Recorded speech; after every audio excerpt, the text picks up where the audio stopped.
Thank you to today's show sponsor, Azalea Orthopedics. They are a group of highly trained physicians and surgeons in East Texas that will meet all of your orthopedic needs. To learn more about Azalea Orthopedics, go to azaleaortho.com. That is azaleaortho.com. Welcome to Getting Real to Heal with Dr. Grace. I am Dr. Grace English, founder of Deep in the Heart Ministries. We are a ministry that exists to tackle the hard realities of this life through the power of Jesus Christ. He is the only one that can set us free from our addictions, our negative thoughts and emotions, and bring us the true lasting healing and peace that He wants for our lives.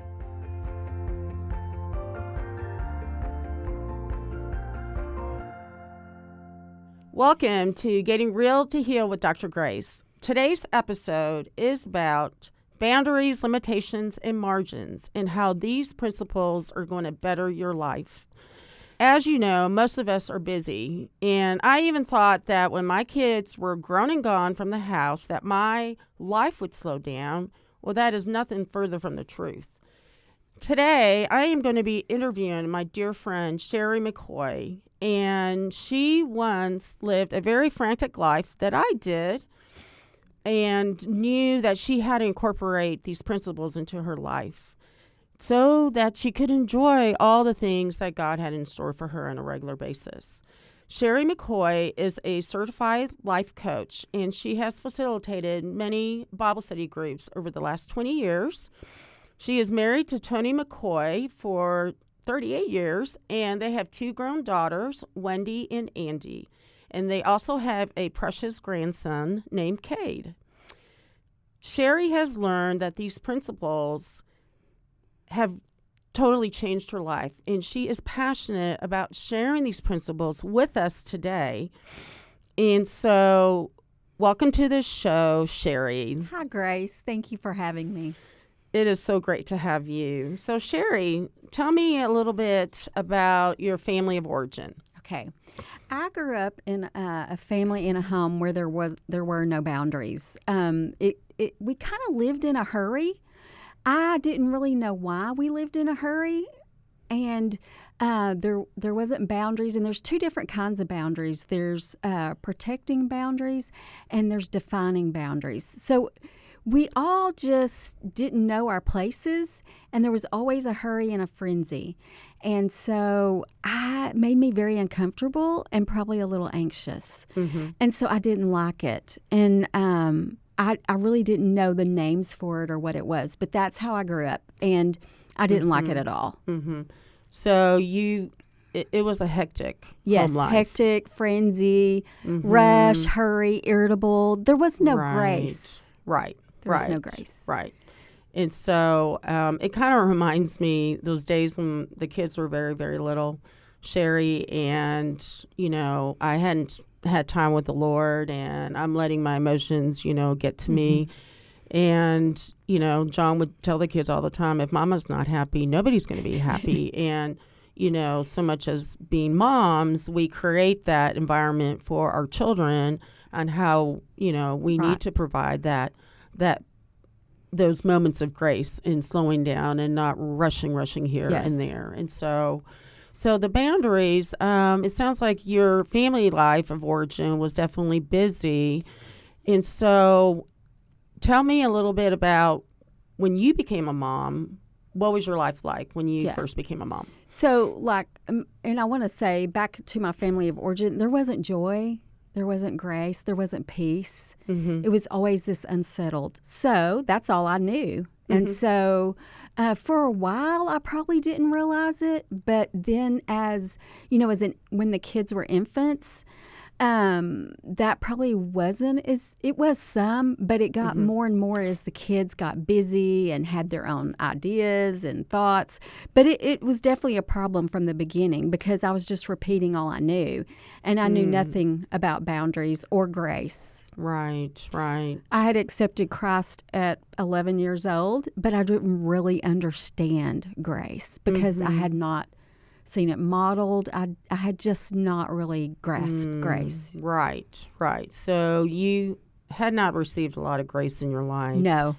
And therefore, when you became a mother, you also were having difficulty extending grace I could say when the children were infants, it was no problem. Mm-hmm. But what happens, I think, is when you're living in a hurry and there's no room, then there's no room for love and peace and joy. And so when you're always rushing your kids, hurry and eat, like for one of the illustrations I've used before is, okay, you oversleep, you hit snooze too many times, and then it's like the house is on fire, and that's how you start your day. You look at the clock and panic.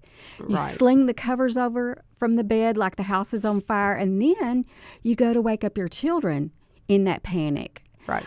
Hey, babe, good morning, but it's time. I need you to jump up. I need you to hurry and get dressed. Well, Right. that's not a way to start your day. Right.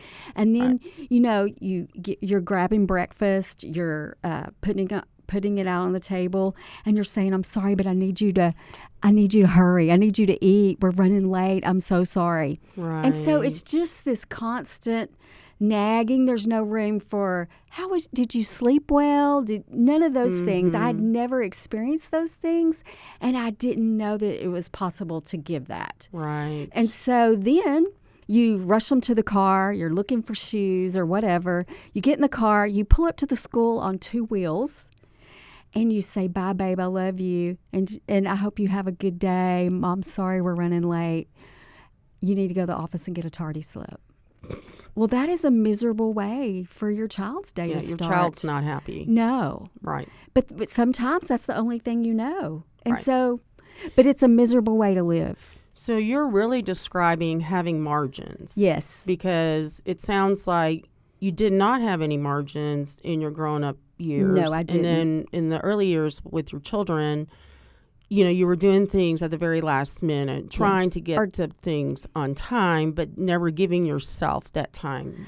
And really, honestly, one of the things I believe my family of origin believed is that you can do it all, and that you can keep your house clean. You can do all the things with the kids. You can buy groceries. This super woman or super parent. You can't do it all. You can't. Right. And that's the whole reason I need Jesus, is because I'm not perfect. Right. But it's trying to measure up to the value, the scale you were given. Right. And so trying to do that, meanwhile squashing your children and yourself. Mm-hmm. And so... Yeah, I also grew up in a perfectionistic home, and, it was all, it was just expected that we, did all the right things, studied as hard as we could, and, keep up with everything. Everything had to look perfect kind of thing.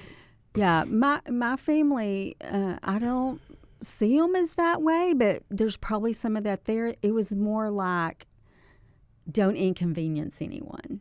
Okay. That's the theme that comes to my mind is, if you don't cooperate with the madness and the hurry and the frenzy, then you're making everyone's life inconvenient. And so my role was to make their life easier because their life was unmanageable. So then I started my family and didn't understand how to manage and steward my life. And then I said, I don't want this. I don't want this for my kids. Right. So how long did you think it took you to realize that something needed to change? I think I think even in my home life, I knew something was off, something wasn't right. I just didn't have enough resources or understanding or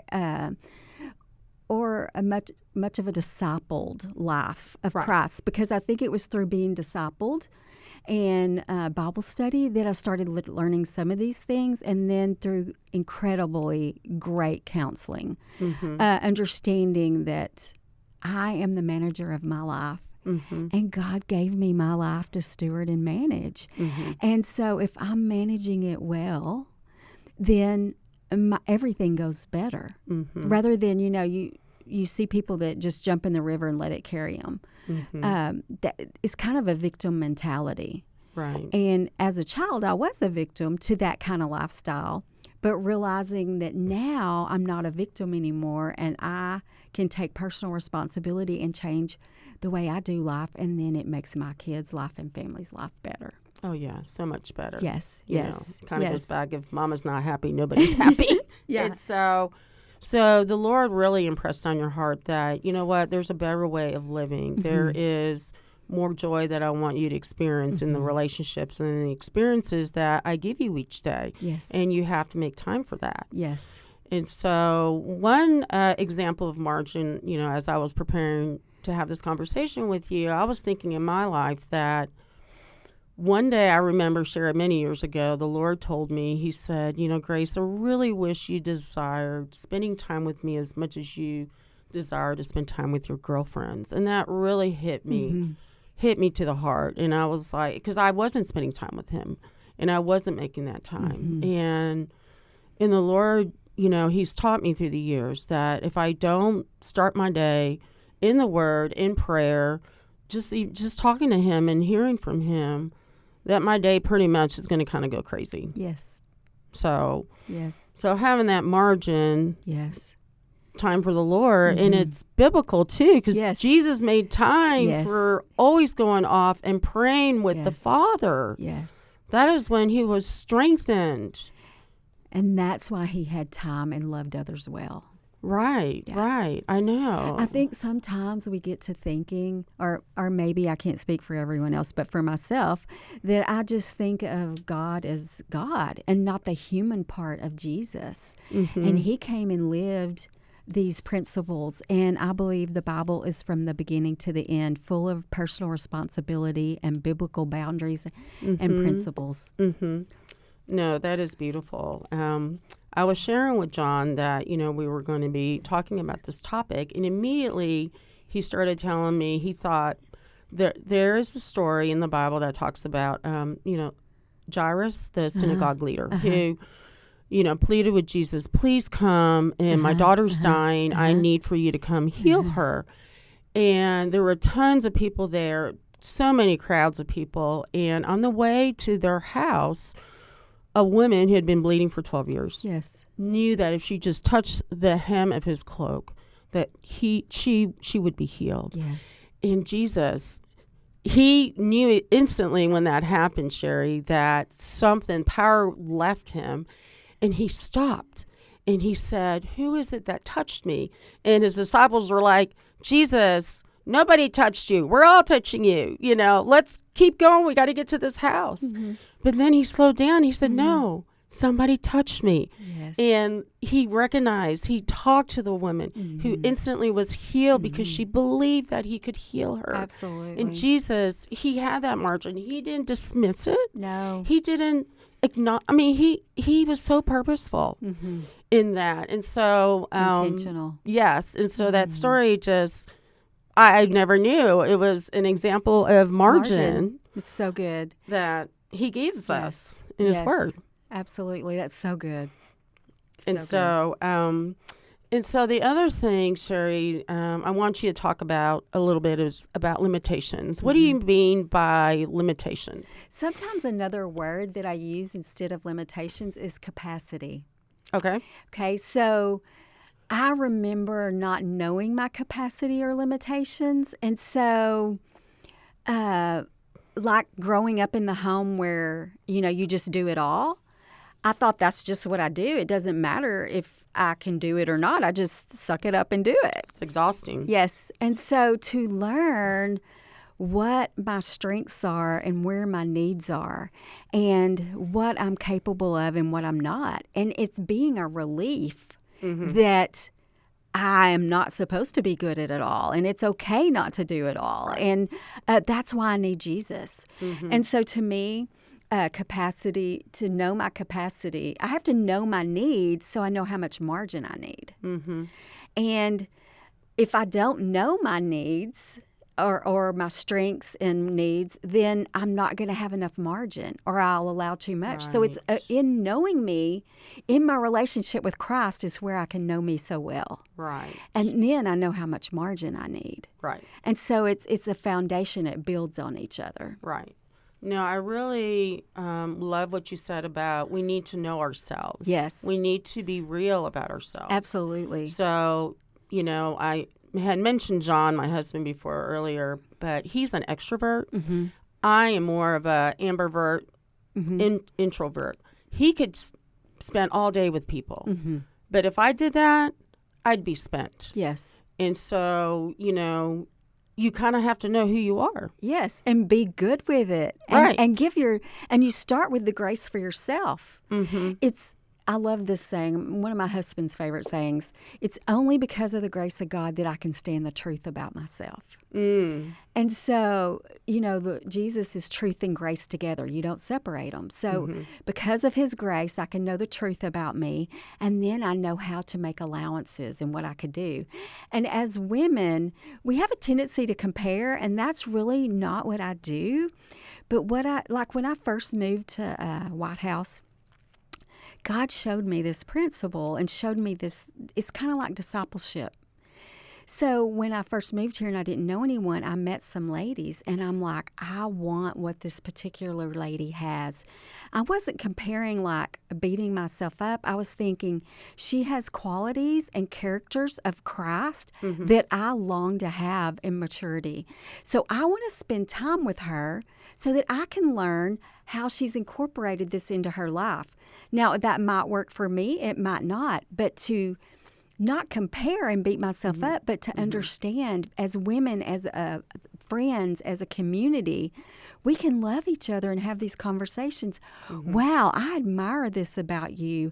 How have you incorporated this into your life? Because I would like to have it more in my life. Wonderful. And so that is one of the things about capacity and learning and looking and not comparing, but looking to and seeing, how do I get these qualities I want? Right. Yeah. So it is not, the Lord doesn't want us to compare with anybody. No. And so, but I think you had mentioned about for limitations, you need to know kind of what your gifts are. Yes. And so, that kind of reminded me, Sherrie, when the boys were in Cub Scouts, I signed up to be the treasurer and to be in charge of the popcorn sales. Well, that is the last job that because I can't even balance my checkbook. And so anyhow, after hours of not being able to reconcile the books, poor John had to come back in and redo it for me. I should know my limitations. I don't like money. I don't want to keep track of everybody's sales. You know? It's a big job, and that's not my forte either. Sure. And I should have said no. Yes. Well, and but sometimes we have to, it's in doing something and learning that I'm not good at it that helps me to realize, file that away and remember this isn't your strength. Instead of beating myself up and saying, or feeling shameful that they can do it, but I can't, but to say, this is not my gift. I have some other things I'm really well at, but this is not one of them. And I think that is maturity. I think the Lord shows us. Yes. This is how I've created you. Yes. And because everybody's got different gifts. Absolutely. And strengths. And so, and he wants us to use them well. Yes. We can't use them well if we're totally spent trying to do everything. Absolutely. And, for everybody. Yes. Kind of thing. And so, I had to make that choice, Sherrie, when, because I'm a physician, and so I had to choose how many hours I was going to work a week. And when I did try to do more days, I found myself just less happy. I had more work at home. I had more work on the weekends.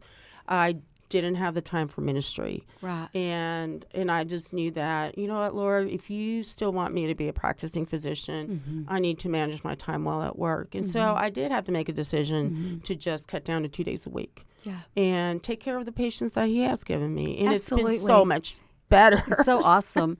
I think that's even true is throughout my day and my schedule. When I even go to the grocery store, which I don't do often anymore, I do delivery, but there's some of those ladies in there that no one has really spoken to them or given them eye contact all day long.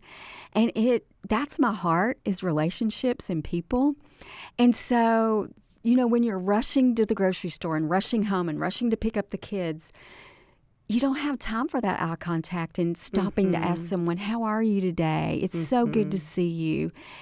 They want to feel seen and heard, and I feel real strong that that's one of my gifts, is to love on people in that way. But if you're rushing through your day, Right. You don't have time for that. Right.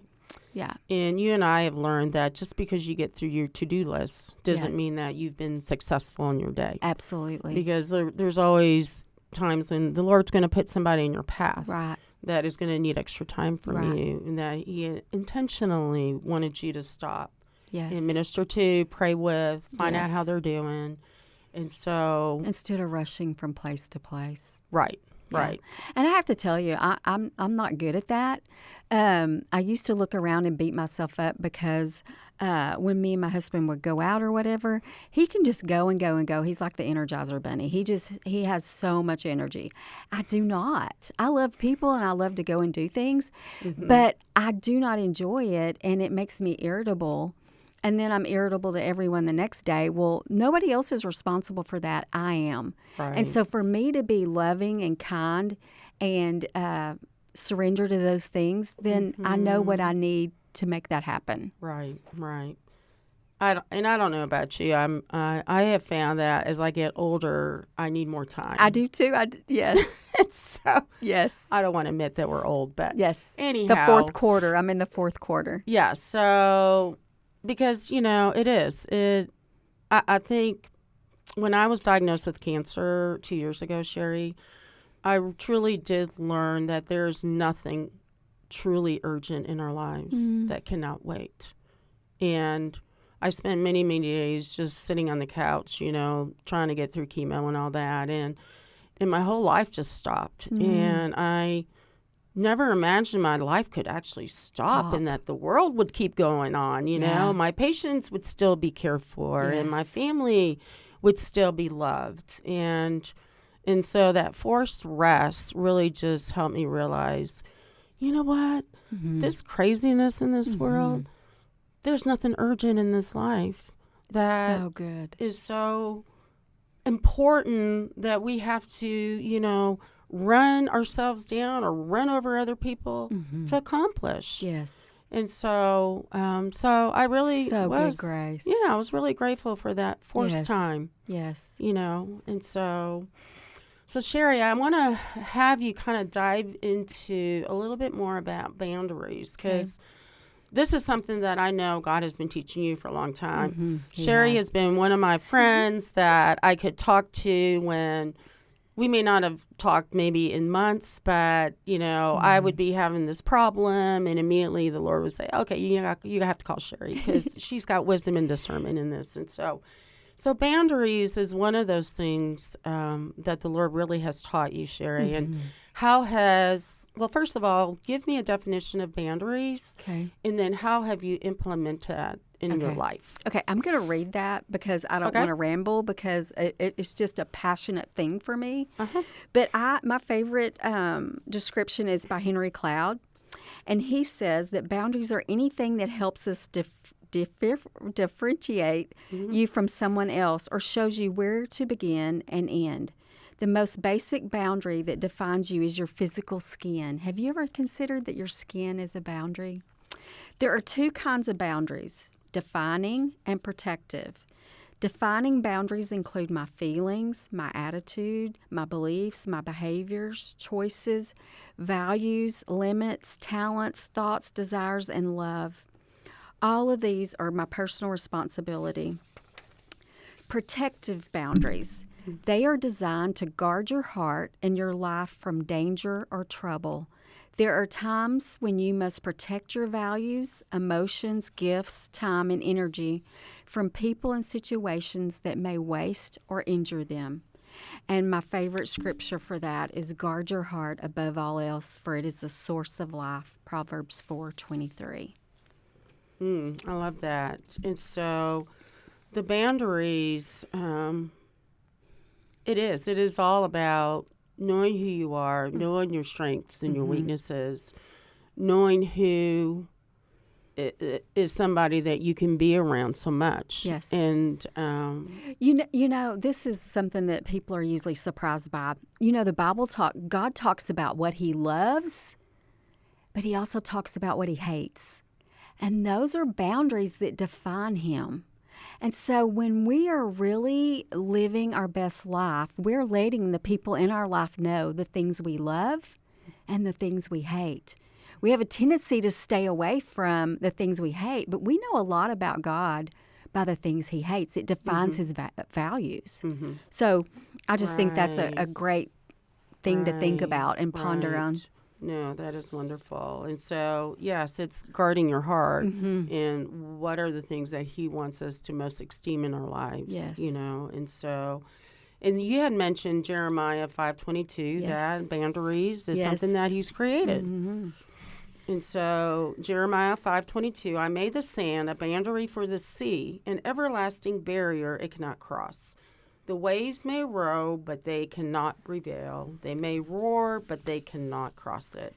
That's so beautiful. It is. So beautiful. And I never truly saw that and understood it until you mentioned that God is a God of order. He's an order, he puts boundaries in place. He's the creator of boundaries. Yes.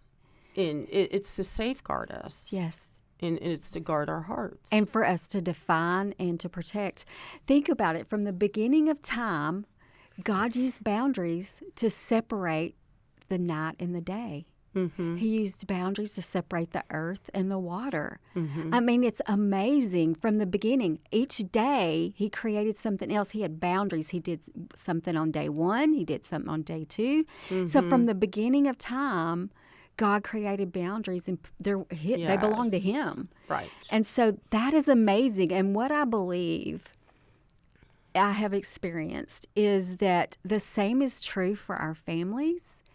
I wasn't given those gifts. I didn't understand or wasn't taught boundaries and personal responsibility, how to know yourself, how to have margin.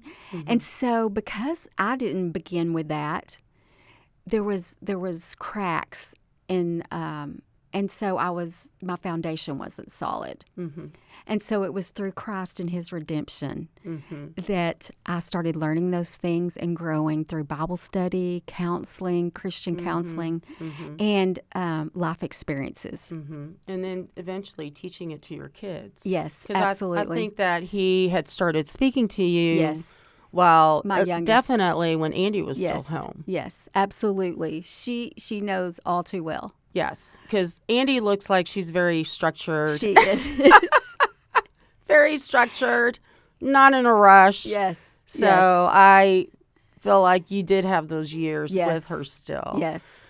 To show her and model to her absolutely what and these teach. principles, that God has spoken to you through your life. Yes. And so, but I mean, it's so true though, Sherrie. I mean, you just realize that, there's so many good things in this world. We want to be involved in a lot of things, There's a lot of people that we do want to spend time with, but we're all given the exact same amount of time each and every day. Absolutely. And the Lord knows what he's put on our plates as far as responsibilities, our work, our ministry, our family, our husbands, and all of that.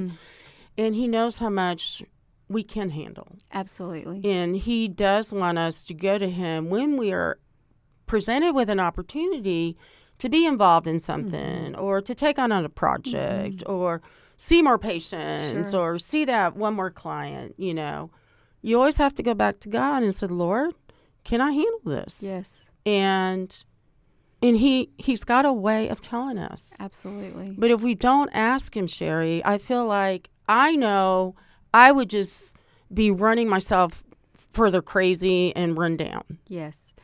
Well, I can tell you that I would not do anymore. My husband will tell you I am not the same person. He would so tell you I'm not the same person, that when I learned to say no and understood that when I stand before the Lord, it's going to be me that's answering, no one else. Right. And so that really did change everything for me. I mean, it's really unbelievable. Now, do I ever blow it and visit those old situations? Yes, but I don't live there. Right. Yeah. Right. No, that is great. Yeah. There was something I was going to say with that. But anyhow, so, yeah, I think you just need to know how much it is that you're able to handle. Yes. And so, the thing I was going to say was there's no guilt in it. No. So the Lord doesn't give you guilt. No. Because you know that is not what he wants for your life, which is so freeing. Absolutely. So freeing. Absolutely.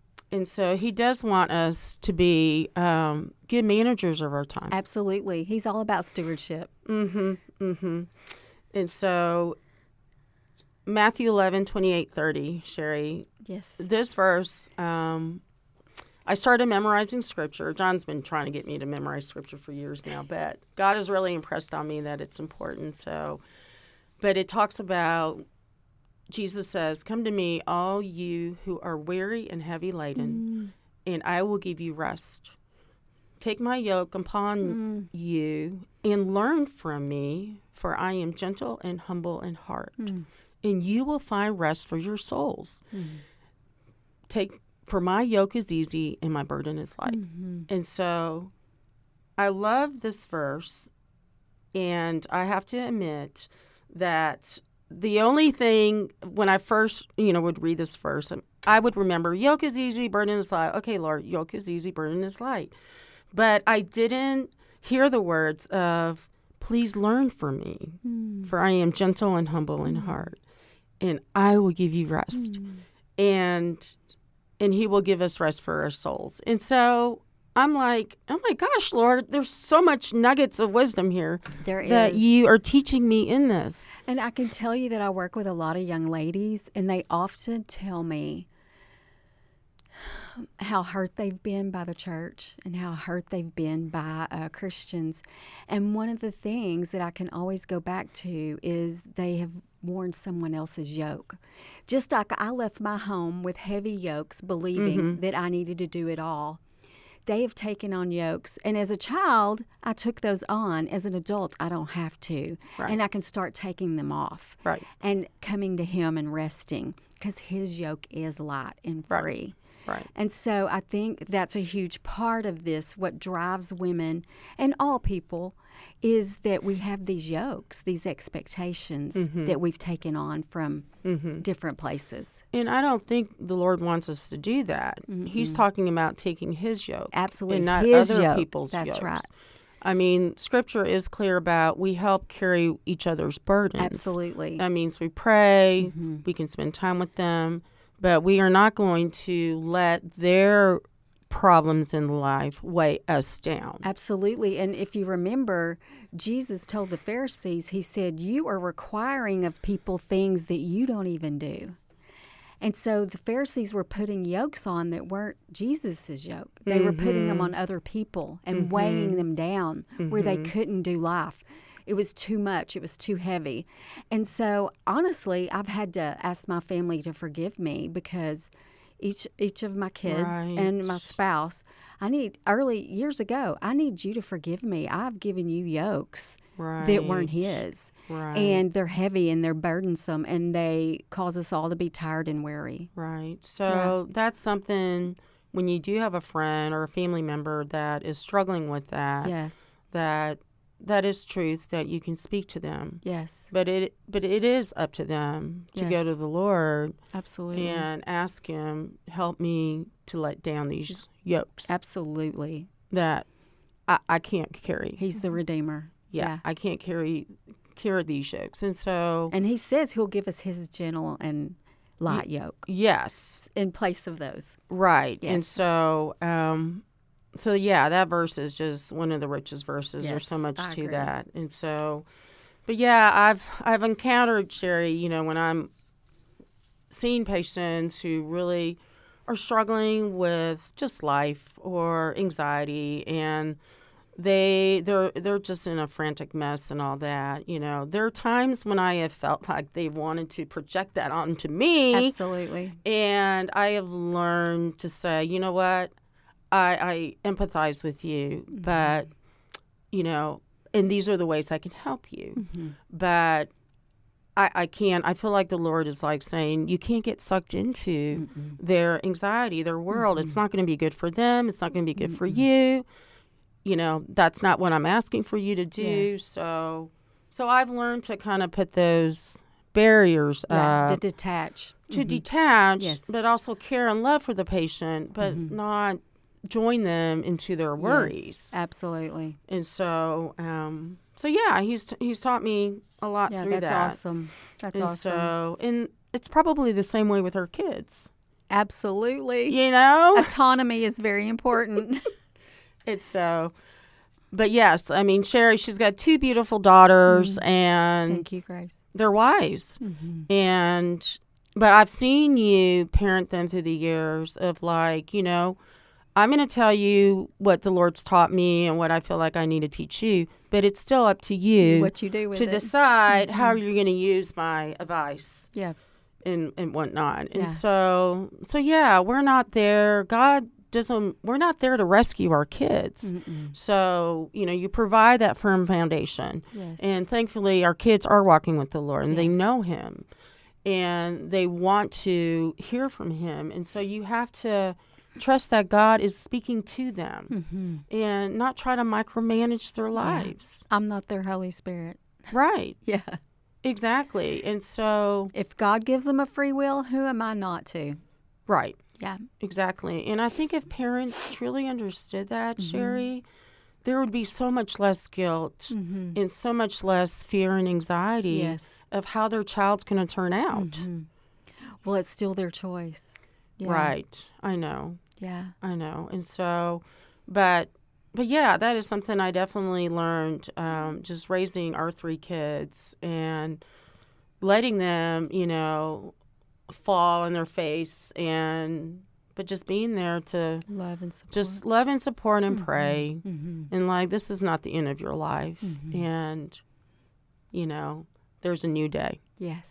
And so, There you go. but Sherrie, yes, please share with the listeners. I know that you are definitely a reader. And many, many years ago, I remember you talking to me about, Henry Townsend and Henry Cloud and John Townsend. yes, and the book that they wrote, Boundaries. Yes. And so the book is called Boundaries: When to Say Yes and When to Say and How to Say No to Take Control of Your Life. And so tell us how that book impacted you.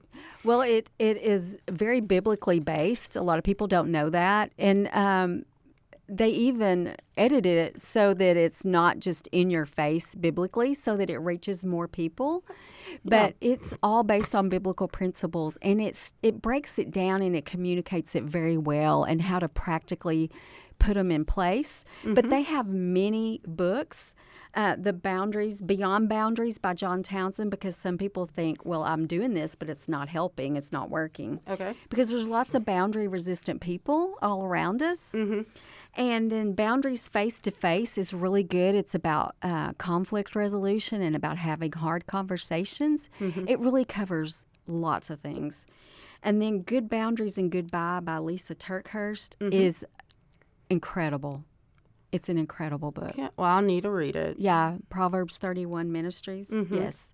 Yes. And so those books and counseling, and then lots of opportunities to practice.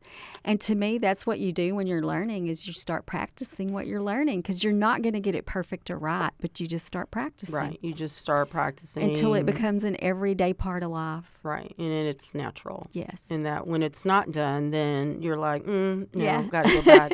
And so all of these books that Sherrie has mentioned, they are going to be in our show notes, and you can get all of these books on Amazon. But definitely, if you're struggling with managing these principles in your life, to grab these books, and it will teach you, how to incorporate these things into your life. And so one thing you mentioned when you were talking about these books, Sherrie, was that, the boundaries, other people, we can't put these principles on other people, correct? No. Boundaries are always for me.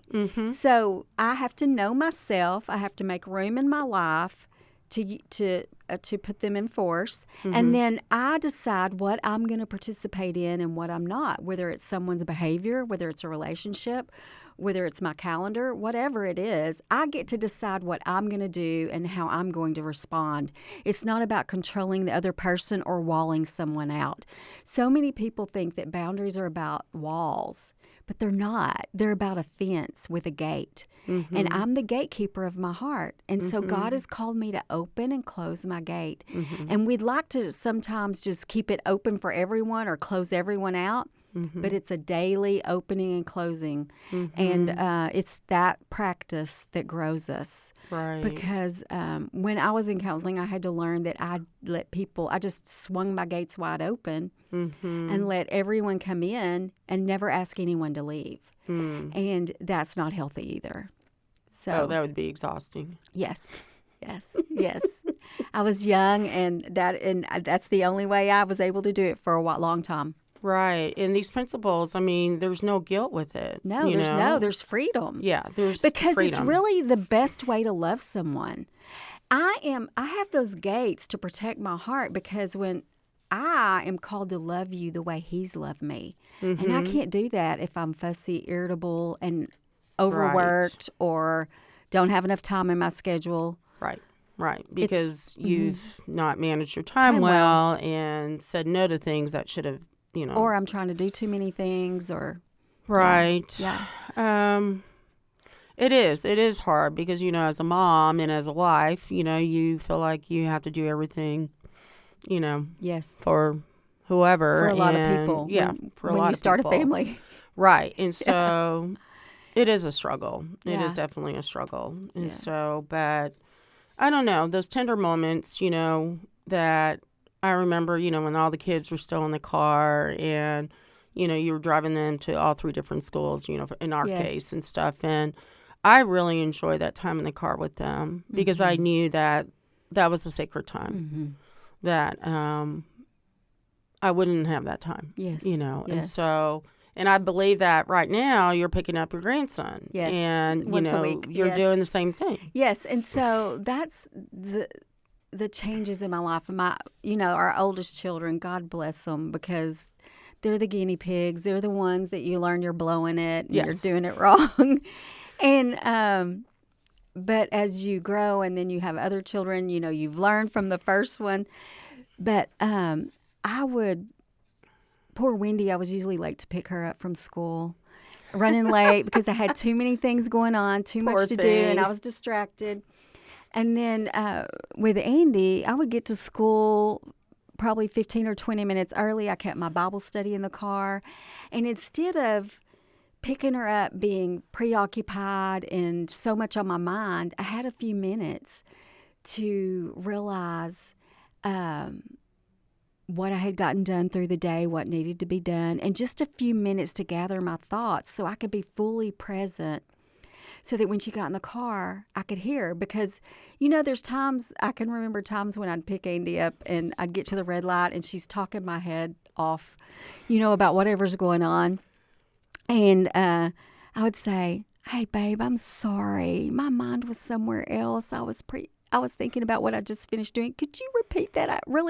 You're important to me and I want to hear what you have to say." Well, at least you were brave enough to ask her. Yes, but that's so annoying. It is annoying. I mean, think about it when your husband does it to you. I mean, it's annoying. I do it to my husband. I know, I do too. I mean, we all are guilty of it. Right. And so just learning how not to do that. And these are some of the things. Those to me are one of the most beautiful ways that changed my life. Get to the school a little early instead of, I can get one more thing done on my list. Right. Because I have to do those lists. I have to do my list. I have got to get it done. It is work. It's important. Mm-hmm. But I can wait till tomorrow instead of thinking I can do one more thing. Oh, I'm going to get to the school a little bit early. I'm going to sit in the car. I'm going to pray. I'm going to talk to the Lord. I'm just going to be still and quiet. Mm-hmm. That way, when she gets in the car, I can honestly be present and fully invested in whatever's going on with her. And I think exactly what you just said would help so many young moms. Yes. Because, it is a hectic schedule. Absolutely. When the kids get into the car. But they want our undivided attention. Absolutely. And when our mind is cluttered and we're all upset about something else that we were not able to handle well, it affects our relationship with them. It affects all our relationships with our friends, with our spouses, with our kids. That is the most beautiful way to me that it's changed my life, is being fully available. And so even with Cade, I try to pick him up from school once a week. And we have our day, and we have time to go to the Sonic, get him a little, snack, hear about his day, and then I take him home. And you don't get a lot of time so I take those nuggets very serious. Right. So it's important to me to be fully present. Right. Because you don't get those opportunities every day. You don't. And it's treasure. Right. And I treasure when someone gives me their time. It's made me learn to value when somebody gives me their time and their heart and their attention. And to me, that's the most beautiful thing all this has done in my life, has made me available and present. That's good. So that I can be the best I can be to love others like Jesus has asked me to love them. And to the people that right now the Lord wants you to love on. Be the most influential to. Yes. So Kate's what, 13? Oh, gosh. He's a sophomore in high school. Oh my gosh. He's driving me now. Wow, Yes. Sherrie. Congratulations, I guess. Yeah, so I'm already thinking, okay, next year I won't get to pick him up at all. Right. So how important has it been those times that I could? Right. And when our kids are little, we can decide, let's pick them up off the floor and put them in my lap, and I've got some time. I've got the kitchen in order, so I'm going to take a few minutes to love on my child. So you do. But as they get older, they decide when they're available for you, not you decide when. Right. And so that changes everything. And so being available is so important. It is true. Yeah, I remember when they were teenagers, when you wanted to just have that connectiveness and one-on-one talk with them, but they're busy doing whatever. And then you get busy doing your household chores. Yes. Then all of a sudden they show up and they want to talk. And I'm like, okay. And then the Lord just says, put what you're doing down. Yes. Give them your undivided attention. Yes, absolutely. So, yes. Yeah. So, yeah, for moms who are raising kids, definitely. It's hard. It is hard, but messy. The most important thing you're going to do, one of the most important things that you're ever going to do in this life is to raise your children. Absolutely. So give them the time that they want. Starting with Christ. Yes. And here's the thing, is the way that I was distracted and not present is the same way I showed up with the Lord. I'm trying to meet with him, and I've got all these things on my mind, my to-do list, all these things. So it starts with my relationship with him, showing up available to him. Right. And then I have that to give to others. Yes. So, yes. I have learned that the Lord is a jealous God. He wants our attention. Absolutely. He wants us. He wants us. Yeah. That's pretty much the bottom line. Yeah. And so when he knows that we invite him into our world, that he is present. He's always with us, but so many times we don't even recognize that he is. Yes, because we're so much in a hurry. Yes, and to believe that he fully lives in me, that I am his temple, and that he is right here all the time, and to know that he is right there. And how often do I go for hours doing what I'm doing without even talking to him? I know. Yeah. And so, but he's such a good guy. He is and he always takes us back, Sherrie. He nudges and says, hey, I'm here. I'm here. Exactly. Like our kids, do your face. Right. Yeah, Andy used to get up my lap and she'd go. That's so funny. Yeah. But anyhow, Sherrie, thank you so much. These principles truly are biblical. Boundaries, limitations, and margins. How we can incorporate these principles into our lives, because it's going to make our lives just richer. Yes. Less hectic. And it will just bring us more joy. Joy in whatever it is the Lord has in store for you for that day. In the relationships, the people that he brings to you. In the experiences that he wants to give you. I don't want to run through this life and not experience what it is that he's trying to teach me. Yes. And what he's trying to bless me with. Absolutely. And so, the older we get, the more I realize it's like, we all have a shelf life. We do. And one day we aren't going to be here. And so we can't take those relationships for granted. No. And so I truly appreciate you just sharing all this wisdom that he's taught you through the years. Thank and I'm glad that he's taught you, because Sherrie, you've been teaching me through the years you're as kind, well. Grace. And so, but For our listeners, if you want to get hold of Sherrie, her email is hisway@suddenlink.net. So thank you so much for joining us today for today's Getting Real to Heal with Dr. Grace. And I will see you the next time. Bye-bye now. Thank you to today's show sponsor, Express Employment Professionals. They are the leading staffing agency in East Texas, and they have helped thousands of businesses and companies find the right employees. If you are somebody that's looking for a job, Express Employment Professionals can also help you. Go to expresspros.com. That is expresspros.com. If you liked what you heard today and you want these Jesus stories to go out into the world, please consider giving to deepintheheartministries.com. You can also get a hold of me at grace@drgraceenglish.com.